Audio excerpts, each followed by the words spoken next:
জয় শ্রী রামকৃষ্ণ। ঠাকুর বলছেন সব কাজ করবে কিন্তু মন ঈশ্বরেতে রাখবে।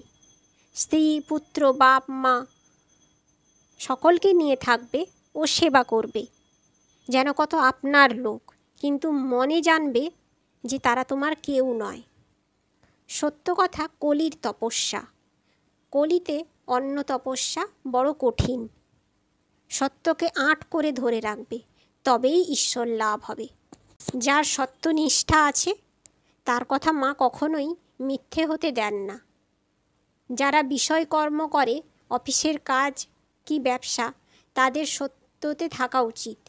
সত্য কথা কলির তপস্যা। অর্থাৎ আমাদের সত্যনিষ্ঠ হয়ে থাকতে হবে, সর্বদা সত্য কথা বলতে হবে, তবেই আমরা ঈশ্বর লাভ করতে পারবো, সত্যগুণী মানুষ হতে পারবো। এবং যে কাজই আমরা করি না কেন, আমাদের উচিত সর্বদা ঈশ্বরেতে মন রাখা, তাকেই আপনার ভাবতে হবে।